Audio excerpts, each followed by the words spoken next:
Good afternoon, everyone. This is John Nemirovsky from Sage Integration. Today, I'm here to talk to you about hiring KPIs. And as we face our toughest challenge today in workforce development, measuring your hiring practices and how you hire is critically important. So I'm going to go through today with our top 10 hiring KPIs, and I hope this helps you in your hiring practices and how you measure how you're doing. The first one I'm going to talk to you about today is just-in-time hiring.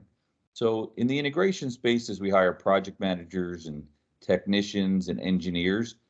It's really about just-in-time. When do we need them, right? We don't want project managers, engineers, and technicians sitting on the bench while we don't have work for them to do. We want them to be fully utilized. So just-in-time hiring is critical.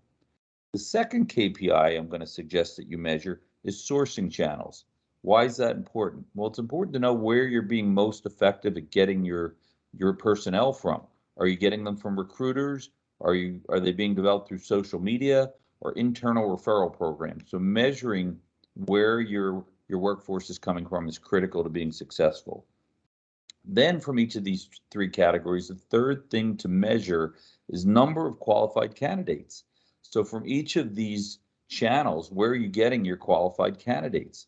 Critical to measure that so you know where to put your concentration. Should I concentrate more with a recruiter on social media or increase maybe my internal referral bonus to get more internal referrals? The fourth area that we concentrate on at Sage is submit to interview ratio. So from the resume we have been submitted to us, how many are interviewing? It's a lot of work to review resumes. So reviewing resumes and which one to interview. So this helps again back to that sourcing channel. Am I getting the best resumes from my internal resources, internal referrals, from social media, or from outsourced recruiters? The fifth area is that I like to talk about is payroll to headcount. In the integration spaces, we talk about payroll to headcount. A healthy integration business is about $250,000 of revenue per year per employee or per associate. And that's a good rule of thumb. If you're higher than 250,000 per of revenue per employee, then you're running a very financially stable business.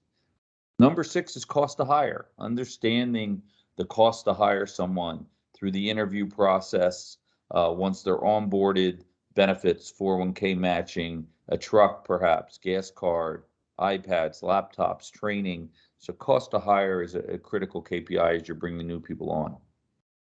Number seven is one I suggest we all concentrate on, and that's offer to acceptance ratio. So how many offers are you putting out and how many are being accepted? And if you're a perfect 10 for 10 in the hiring practice, that's great. You're doing things right. But if you're putting out 5 offer letters and only getting, you're putting out 10 offer letters, only getting 5 acceptance, there's a challenge there. What's going wrong? Some of the things that we've learned at Sage in this new time post-pandemic is that creating that urgency. So if somebody leaves the interview process with you, they leave on that interview high. They're excited about your company and ready to take the job.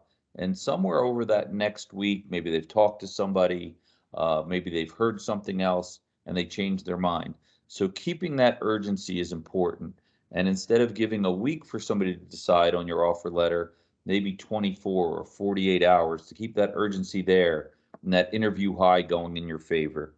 The eighth area and KPI we measure is intent to offer ratio. So how many of these resumes do we see do we have intent to make the offer to?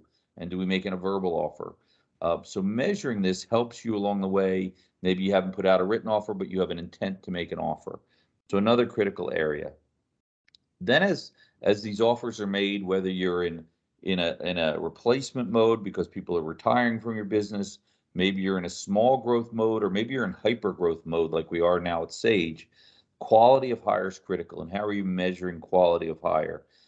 You're measuring that on how they perform in their first 30, 60, 90 days with the company, and how they've integrated into your business and your culture and the role. And then number 10 that we measure is post-hire quality. And how do we do this is how long have they stayed? Have they referred other people into the business? Have they been promoted? So these are our top 10 KPIs that we measure at Sage as we're in a hyper growth mode in 2022. And I'm happy through SIA to share these with you today. So thank you for your time and thank you for listening to KPIs, and good luck in your workforce development challenges.